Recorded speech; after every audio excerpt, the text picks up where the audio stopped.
అధ్యాయము కీర్తన గ్రంథం 89వ అధ్యాయము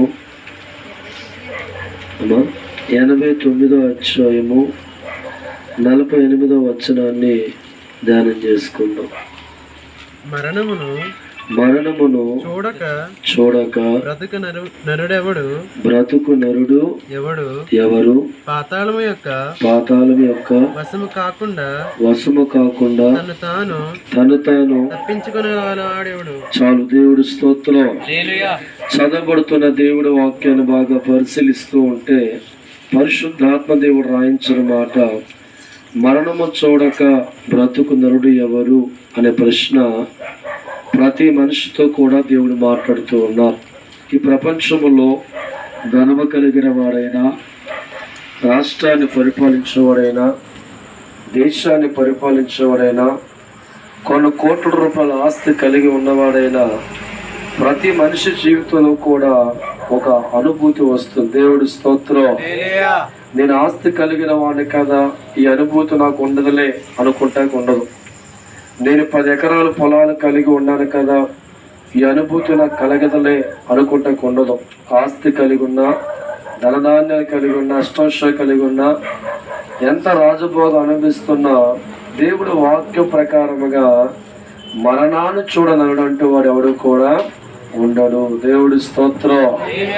సహజముగా ప్రతి మనిషికి కూడా కొంత టయాన్ని దేవుడిస్తూ ఉంటాం. మానవ జీవితం అనేది ఒక కల్పితమైన పాత్ర.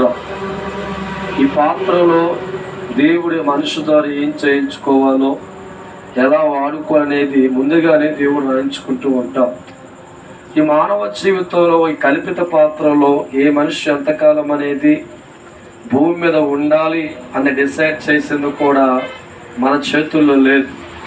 ప్రతిది కూడా భగవంతుడి చేతుల్లో ఉందని అర్థం ఇస్తుంది దైవజనమా. అందుకే ఈ రాత్రి ఈ కుటుంబంతో దేవుడు పలుకుతున్న మాట, ఏదో ఒక రోజు మనందరం కూడా దేవుడు పిలుపుకి లోబడిన వారమై ఉన్నాం.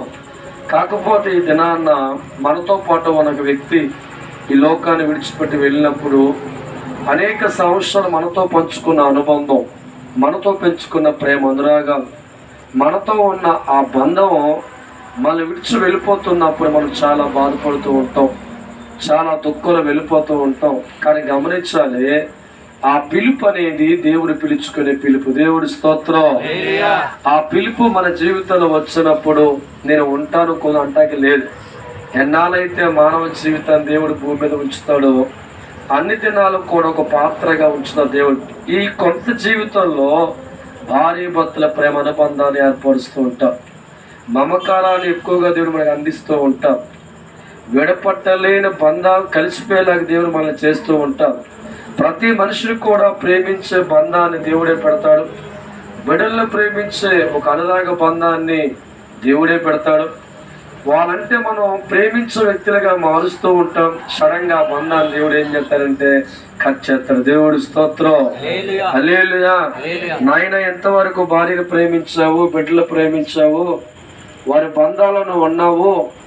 ఈరోజు నువ్వు ఇక్కడ రాకమునిపై నా కొడుకురా, నువ్వు నీతో ఎంతో అనుబంధం నాకుంది, ఇంత సమయం నీకు ఇచ్చాను కనుక నా దగ్గరికి రా తండ్రి అని చెప్పి అన్ని బంధాలు కూడా కట్ చేసి ఆ బంధం వద్ద నువ్వేం చేస్తాడంట, పిలుచుకుంటాడు. దేవుడు స్తోత్రం. హల్లెలూయా. ఎబ్రీ రాసిన పత్రిక 9వ అధ్యాయము 16వ వచనంలో చక్కని మాట భగవంతుడు రాశాడు. చూద్దాం ఒకసారి. ఎబ్రీ రాసిన పత్రిక 9వ అధ్యాయము 16వ వచనం చదవని తీసిన వారు. మరణ శాసనం ఎక్కడ ఉండనో అక్కడ మరణ శాసనము రాసిన వారి మరణము. చాలు. దేవుడి స్తోత్రం. మనిషి జీవితంలో 2 విధానాలు దేవుడి పుట్టిక అనేది దేవుడు రాశాడు. రెండుగా అయినా సరంట మరణము. పుట్టినవాడు గిట్టక మానడు అనే సామెతలోకి చెప్పుతూ ఉంటారు. అంటే దేవుడు మనిషి జీవితాన్ని ఎందుకు పుట్టించాడు, మరలా ఎందుకు మరణం కలిగించాడు అర్థం చేసుకుంటే, మనిషి జీవితంలో పుట్టించిన వాడు కూడా దేవుడే, తిరిగి మరణం అనేది పెట్టిన వాడు కూడా దేవుడే. దేవుడి స్తోత్రం. ఎందుకంటే దేవజనమా, మనిషి భూమి మీద రాకమునుపు మనం అందరం కూడా పరలోకములో దేవుడి సన్నిధిలో ఉన్నవాళ్ళం, దేవుడు ఆత్మలో మిళితమై ఉన్నవాళ్ళం. ఆయన కోరిక ప్రకారంగానే ప్రతి మనిషి కూడా భూమి మీద పుడతారు. ఆయన కోరిక ప్రకారంగానే ప్రతి మనిషిని కూడా భూమి మీద దేవుడు తీసుకుంటారు. దేవుడి స్తోత్రం. అంటే ప్రారంభం మనం ఎక్కడ వచ్చాము అనేది అర్థం చేసుకున్న వారి జీవితాల్లో ఆధారం దొరుకుద్ది. సపోజ్ చెప్తుంటే మా ప్రాంతం కైకి నుంచి వచ్చాను నేను. ఈ ప్రాంతం ఎక్కడికి వెళ్ళాలి, ఎక్కడికి వెళ్ళాలి, నేను కైకులు వెళ్ళాలి. ఈరోజు అనేక ప్రాంతాల్లో వచ్చిన వారు ప్రార్థన అయిపోయిన తర్వాత ఎడిపోవాలి, మళ్ళా వారు వెళ్ళిపోవాలి. ప్రతి మనిషి కూడా దేవుడు లోతులోంచి వచ్చిన వాళ్ళు, దేవుడు ఆత్మ నుంచి వచ్చిన వాళ్ళు. ప్రతి మనిషి కూడా దేవుడు ఆత్మలో ఉన్న మనల్ని దేవుడు భూమి మీద పుట్టిద్దాం. పుట్టించిన మనకే కొన్ని అనుబంధాలు, కొన్ని ప్రేమలు దేవుడు కల్పించి ఈ చదరంగమైన ఆటలో కొంతకాలం దేవుడు మనల్ని ఆడిస్తూ ఉంటాడు. దేవుడి స్తోత్రం.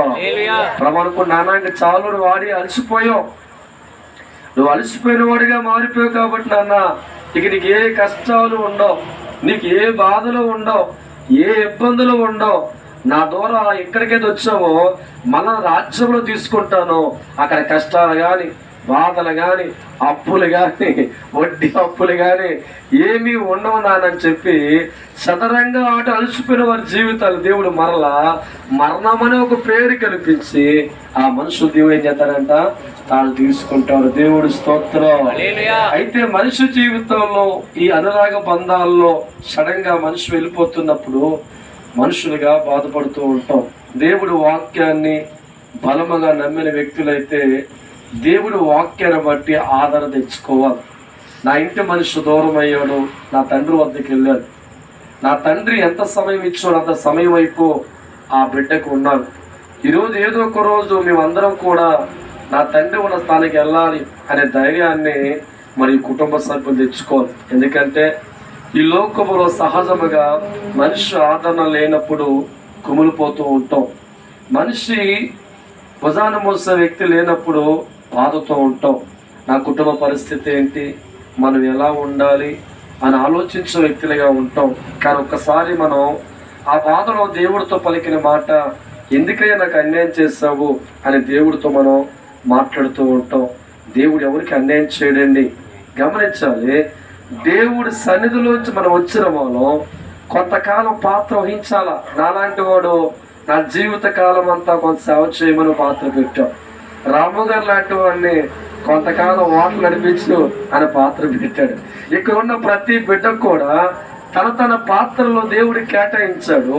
ఆ సమయం రాగానే దేవుడి సన్నిధిలో ఆనందించడానికి మనం వెళ్ళిపోతాం. దేవుడి స్తోత్రం. హల్లెలూయా. కీర్తన గ్రంథం 90వ అధ్యాయము 1వ వచనం ధ్యానం చేసుకుందాం. ప్రభువా తరతరాల నుండి మాకు నివాస స్థలము నీవే.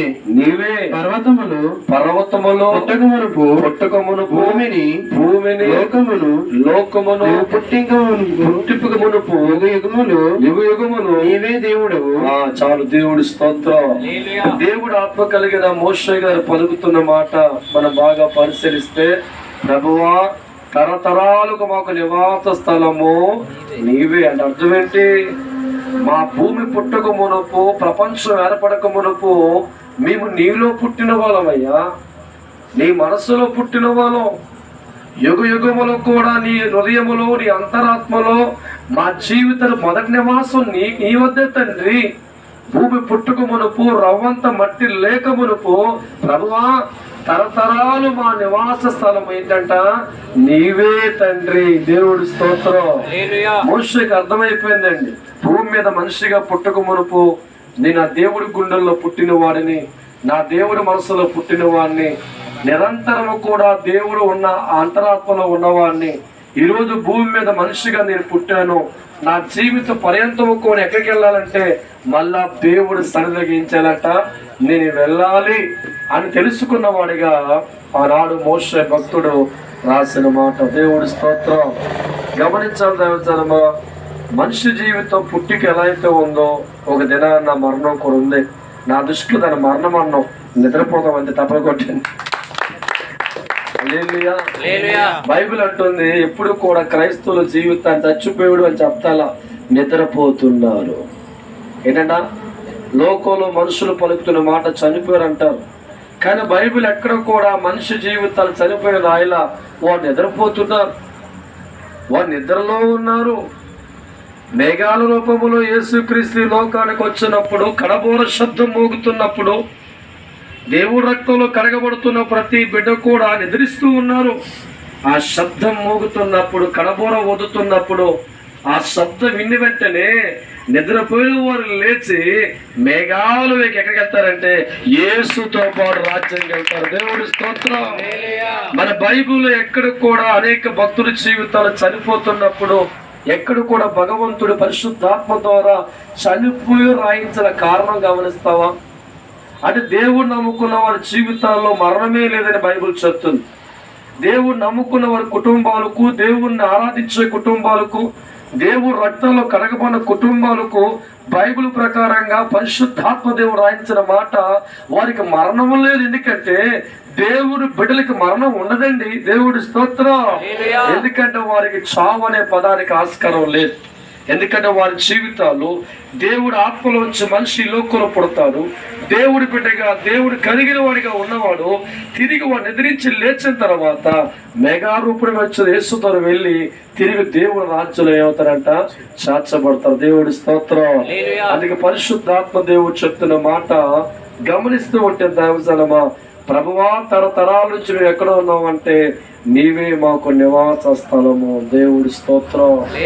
భక్తులు ఎప్పుడు కూడా వారు ఈ వాక్యాన్ని బట్టి ఆదరణ తెచ్చుకోవాలి, ధైర్యం తెచ్చుకోవాలి. దేవుని కలిగిన వ్యక్తి అయితే ఈ సమాజంలో మనుషులకు ఎన్నో ఆటంకాలు మనకు ఉంటాయి, కానీ మన ఈ వాక్యం బట్టి గుండెల్లో పెట్టుకొని, నాలో ఉన్న ఒక మనిషి దూరం అయ్యాడు, అతను చనిపోలేదు కానీ నా తండ్రి ఆదరణ కొరకు వెళ్ళిపోయాడు, మేమందరూ ఏదో ఒక రోజు కూడా ఈ భూమిని విడిచిపెట్టి వెళ్ళాలి అని ఆలోచన ధైర్యం తెచ్చుకోవాలి. దేవుడి స్తోత్రం. ఎంత ఆస్తులు కలిగి ఉన్నా, ఆఖరికి రాష్ట్రాన్ని పరిపాలించే ముఖ్యమంత్రి అయినా, ప్రధానమంత్రి అయినా, 50 కోట్ల ఆస్తి ఉన్నా, 100 ఎకరాల పొలాలున్నా, ఇంచుమించు 50 బిల్డింగ్లు కట్టి ఉన్నా, ఆ మనిషి జీవితంలో కూడా ఏమవుతుందంటే వాడికి మరణం. కానీ క్రైస్తవుడికి, దేవుడు రక్తంలో కడగబడిన వాడికి, దేవుణ్ణి బలంగా నమ్ముకున్న వారి జీవితాల్లో మరణం అనే పదాన్ని బైబిల్ ఎక్కడ కూడా దేవుడు రాయలా. ఒకవేళ నీ కుటుంబానికి నీ ఆదరణకర్త యజమాని దూరమైనా, నీ కుటుంబానికి అన్యాయం జరగకుండా ఆ పరమ యజమాని నీ కుటుంబానికి అండగా ఉంటాడు. దేవుడి స్తోత్రం. నిన్న వాక్యాన్ని కంటిన్యూ చేస్తే ఒక మాట రాస్తాను, నేను మనుషులను మట్టికి మారుస్తున్నావు, నరులారా తిరిగి రండని సెలవిస్తున్నావు. చాలు. దేవుడి స్తోత్రం. మనిషి జీవితాన్ని అందంగా పుట్టించిన వాడు కూడా దేవుడే, మనుషుల్ని మట్టికి మార్చేవాడు కూడా దేవుడే. దేవుడి స్తోత్రం. ఎందుకంటే అంత ఆశ మనుషులకి. నిజమే కదండి. నీ బిడ్డ ఎక్కడికి వెళ్ళి ఇంటికి రావాలని కోరుకుంటాగా. నీ బిడ్డ ఎక్కడికైనా వెళ్తే సాయంత్రం రాకపోతే ఏం చేస్తావు? ఆ పక్క స్నేహితులు ఫోన్ చేస్తావు. ఆడు ఫోన్ ఎత్తకపోతే ఆ ఊర్లో ఉన్న మనుషులు ఫోన్ చేస్తాం. వాళ్ళు ఫోన్ ఎత్తకపోతే రోడ్డు మీద నిలబడతాం. ఇంకా రాకపోతే టెన్షన్ మొదలైపోద్ది. ఇంకా రాకపోతే ఏమవుద్ది? కంగారు. అంటే నా బిడ్డ నా ఇంటికి రావాలి అనుకోవడం ప్రేమ. దేవుడి స్తోత్రం. మనందరూ ఎవరో దేవుడి బిడ్డలో. తండ్రి కూడా కొంతకాలం ఈ ప్రపంచాన్ని పంపించాడు. ఈ చదరంగములో నీకు కొంతకాలం ఇస్తున్నాను, ఒక కుటుంబం నీకు ఇస్తాను, ఒక భార్య నీకు ఇస్తాను, ఒక బిడ్డలు నీకు ఇస్తాను, నువ్వు బతకడానికి లోకంలో ఉన్నావు కనుక చిన్న చిన్న పనులు నీకు ఇస్తాను నాన్న.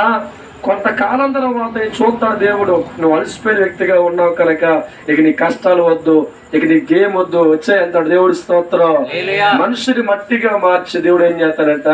పిలుస్తున్నాడు. దేవుడి స్తోత్రం. తిరిగి మనం దేవుడి సన్నిధిలోకి, కన్నతండ్రి ఒడిలోకి వెళ్ళిపోవలసిన వాళ్ళగా ఆయన ప్రేమతో పిలుస్తూ ఉంటాం. ఏ మనిషికి ఏ రీతిగా మరణం అనేది పెడతా అనేది అది దేవుడి చిత్తంలో ఉంది. ఆమె చనమా అయితే మనుషులు కనుక ప్రేమ అనుబంధంతో దేవుడే కలిపి తక్కువని కట్ చేస్తాడు. దేవుడి స్తోత్రం. మనం అనుకుంటాం ఎంతగా నా కుటుంబానికి అన్యాయం జరిగిపోయింది, ఎంతగా నా కుటుంబం ఇబ్బందులకు వెళ్ళిపోయింది, దేవుడా నాకు ఎందుకు అన్యాయం చేసి అంటాం, కానీ దైవజనం అర్థం చేసుకోవాలి. భక్తుల జీవితానికి మరణం అనేది లేదు. భక్తుల జీవితం ఇక్కడ బతుకుతారు, అక్కడ బతుకుతారు. దేవుడి స్తోత్రం, హల్లెలూయా. అందుకే దేవుడు వాక్యం అంటుంది, మరణము చూడని వాడు ఎవడైనా ఈ లోకంలో ఉన్నాడా? ఎన్ని రాష్ట్రాలు మనం గమనిస్తున్నా మరణం చూడని వాడంటూ ప్రపంచంలో ఎవడు కూడా లేడు. కానీ మన మరణం అనేది క్రైస్తవుడి జీవితంలో అనుకోకూడదు, అదొక మహాభాగ్యంగా ఎంచుకోవాలి. దేవుని కలిగిన వ్యక్తుల జీవితాల్లో ఒక మరణం అనే అవసరం వచ్చినప్పుడు, తండ్రి పిలుపు వచ్చినప్పుడు ఆ మనుషులు వెళ్ళిపోతూ ఉంటారు. ఆ మనుషుల జీవితాలు బట్టి మనకు కొంత బాధ కలుగుతున్నా మన వాక్యాన్ని బట్టి ధైర్యం తెచ్చుకోవాలి. నా కుటుంబ సభ్యుడు ఒకరు దేవుడి పిలుపు వచ్చింది, వెళ్ళారు. ఇక కష్టాలు ఆ బిడ్డకు లేవు, బాధలు లేవు. యుగాలు కూడా దేవుడితో ఆనందపడుతూ ఉంటారు. మనుషులుగా దేవుడు మన జీవితాన్ని పుట్టించారు. ఏదో ఒక రోజు పిలుపు వస్తుంది, మేము కూడా వెళ్ళాలి అనే భావన క్రైస్తవ జీవితాలు ఎప్పుడు గుర్తుపెట్టుకోవాలి దేవుడు. ఎందుకంటే మన కళ్ళ ముందు ఎన్నో కోడిపెట్టలు పెరుగుతూ ఉంటాయి, చచ్చిపోతూ ఉంటాయి. కుక్కలు పెరుగుతూ ఉంటాయి, చచ్చిపోతూ ఉంటాయి. మనకి జన్మ దేవుడు ఇచ్చాడు, ఇది పవిత్రమైన జన్మ. ఈ పవిత్రమైన జీవితంలో ఒక నటనా రంగం. దేవుడి స్తోత్రం. ఎంతమంది సినిమాలు చూస్తా చెప్పండి. సినిమాలు చూస్తూ ఉంటే ఆ సినిమాలో ఒక నటనా రంగం జరుగుతూ ఉంటుంది. ఆ సినిమా అక్కడ జరుగుతుంటాయి, చివరికి ఎండింగ్ చేస్తారు. దేవుడిస్తూ అంటే ఏంటి? చదరంగం ఆట ముగిసిపోయింది. మన జీవితాల్లో కూడా కుటుంబం వ్యవస్థల దేవుడు మనకు పెట్టాడు, బిడ్డల వ్యవస్థల దేవుడు మనకు పెడతాడు. ఒక భార్యను దేవుడు మనకి ఎత్తాడు, ఒక భర్తను దేవుడు మనకి ఎత్తాడు. బ్రతకడానికి కొన్ని ఏర్పాట్లు ఈ లోకంలో దేవుడు చేస్తాడు. ఈ చదరంగం ఆటలో సంసార జీవితాన్ని, కుటుంబ వ్యవస్థని, బిడ్డల మీద ప్రేమని, భర్త మీద ప్రేమని, భార్య మీద ప్రేమని, అనురాగ బంధాన్ని కూడా పెట్టిన వాడు దేవుడే. ఆ ప్రేమ దేవుడు పెట్టకపోతే భర్త భార్య ప్రేమించడం, భార్య భర్తను ప్రేమించడం, పిల్లలు అమ్మా నాన్న ప్రేమించరు, అమ్మా నాన్న పిల్లల్ని ప్రేమించరు. ఒక ప్రేమ అనే గుణాన్ని కూడా మనుషుల జీవితంలో దేవుడు పెట్టి, కుటుంబ వ్యవస్థను కూడా దేవుడే సృష్టించి, ప్రతి మనిషిని కూడా కుటుంబంలో ప్రేమించుకొని విడలేని బంధాన్ని కలిపిన వాడు కూడా దేవుడే. మరణం అనే 3 అక్షరాల ద్వారా ఎడగొట్టేవాడు కూడా దేవుడే. దేవుడి స్తోత్రం. అయితే మనం నమ్మాలి, ఏ ప్రపంచంలోంచి అయితే ఈ లోకానికి వచ్చామో ఆ ప్రపంచం వెలుడు ఆ బాధపడకూడదని. ఈరోజు నీ కన్న తల్లికి చెల్లిపోయిన బిడ్డ తిరిగి తల్లిదండ్రులకు వస్తూ ఉంటే బాధపడేవారు కాకుండా సంతోషించే వ్యక్తులుగా ఉండాలి. అయితే మన మనుషులు కనుక ఈ లోకంలో బ్రతకడమే కష్టమని భావించే వ్యక్తులు కనుక ఇటువంటి ఆటంకం అనే భావం కలుగుతున్నప్పుడు ఒకసారి కుటుంబ సభ్యులు హృదయ అంతరంగాలు కూడా చాలా దుఃఖంతో ఉంటాయి. కానీ దేవుడు ఆత్మ కలిగి మనుషుగా చెప్తున్నాను, వాక్యాన్ని ప్రేమించే వ్యక్తులుగా ఈ సమయంలో మనం ధైర్యంగా ఉండాలి. వాక్యాన్ని మనం ధైర్యం తెచ్చుకోవాలి. క్రైస్తవుడికి మరణం లేదని, క్రైస్తవుడికి చావనే పదవే లేదని, దేవుడు పిలుచుకున్నాడని, దేవుడి బిడ్డలుగా ఉన్నవని ఆయనే పిలుచుకుంటా చెప్పి మనం ధైర్యం తెచ్చి ఈ లోకంలో ఏం చేయాలంటే మనం తనువు చాలించే వరకు కూడా ఈ లోకంలో దేవుడి కోసం బ్రతకాలి, దేవుడి కోసం నడవాలి. మనం బ్రతుకుతూ దేవుడికి ఏం తేవాలంటే మహిమ తేవాలి. దేవుడి స్తోత్రం, హల్లెలూయా. మన ముందు ఎంతో మంది భక్తుల జీవితాలు మనం గమనిస్తే దావిచనమా చావు అంటే ఎందుకు వాళ్ళు భయపడాలో ఆలోచించే. ఒక పేతురు జీవితం గమనిస్తున్నా, అపోస్తులు పౌలు జీవితం గమనిస్తున్నా. అపోస్తులు పౌలుతో వారు చెప్తున్న మాట, నీ తల నరుకుతామంటే అపోస్తులు పౌలు ధైర్యంగా వెళ్ళి తల పెట్టాడు. దేవుడి స్తోత్రం. ఎందుకంటే వారు భక్తులకి సావు అంటే భయం లేదంటే వాళ్ళ మనస్సులో బీజం గమనిస్తే క్రైస్తవుడికి చావే లేదు అని బలముగా నమ్మారు. దేవుడి స్తోత్రం. ఆనాడు భక్తుల జీవితాలు అనేకులు వారు చంపాలని చూస్తూ ఉంటే ధైర్యంగా ముందుకెళ్ళి వారి ప్రాణాలు ఈజీగా ఎందుకు పెట్టారంటే వారికి అర్థమైపోయింది, మా కళ్ళ ముందు ఉన్న క్రీస్తు మాతో గడిపాడు, కొన్ని సంవత్సరాలు మాతో ఉన్నాడు, మరణం అనే బీజం వచ్చింది కానీ చనిపోలేదు, పునరుద్ధానిగా లేచి వెళ్ళాడు.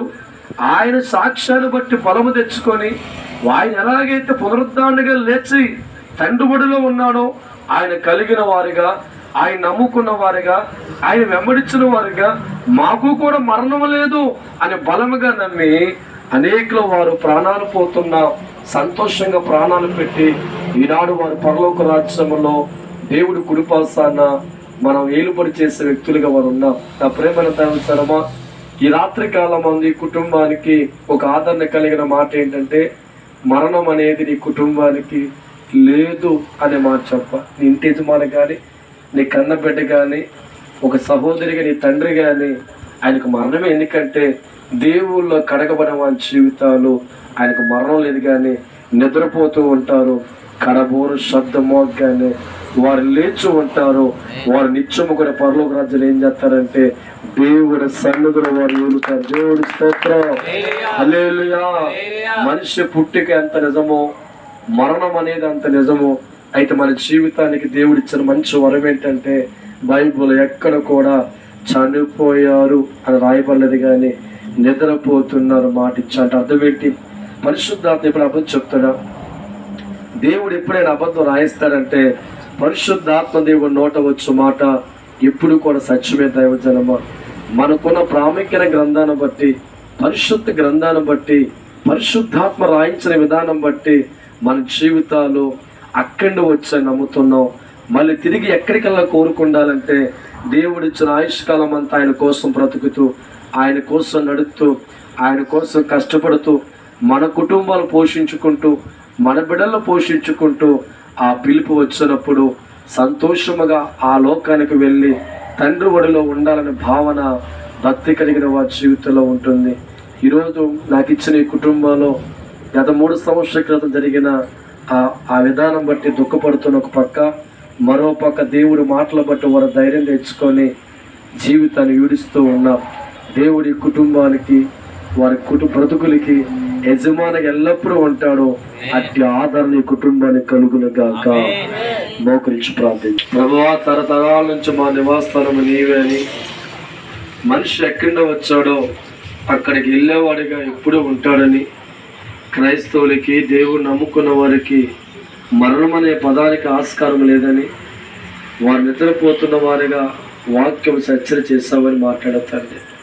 ఈ బిడ్డల పక్షాన ప్రభువా, వాక్యం బట్టి వారికి ఆదరణ కలిగించి, వాక్యం బట్టి వారికి ధైర్యాన్ని కలిగజేసి, మా దేవుడు మాకు ఎప్పుడు తోడుగా ఉంటాడు, మాకు యజమానిగా ఉంటాడు, మా జీవిత సదరంగంలో మా బతుకులు గెలిపించేవాడిగా ఉంటాడు ధైర్యాన్ని మరి కుటుంబాన్ని కలిగించేయమని, ఇంటి ఇళ్ళగా ఆమెకి మనోధైర్యం కలిగించేయమని, ఆ బిడ్డలకి దేవుడి వాక్యాన్ని బట్టి ఆదరణ కలిగించమని, ఆ తల్లికి నా బిడ్డ పరలోకంలో ఉంటాడు, దేవుడు రాజ్యంలో ఉంటాడు అని ఒక నమ్మకాన్ని ఏర్పరచమని, ఈ రీతిగా వారి కుటుంబానికి ఒక యజమానిగా, ఒక తండ్రిగా మీరుతో యెహోషువ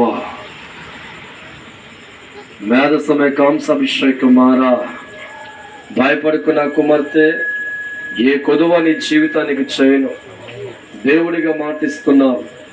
నీ చేతిని నా సహాయం ఉంచుతాను, ధైర్యాన్ని కలగజేస్తాను, నీ బిడ్డలు లేవనెత్తుతాను, ఆస్వాదిస్తాను, నీకు తోడే ఉంటాను, భయపడకు, మీరు నా వారే ఉన్నారు.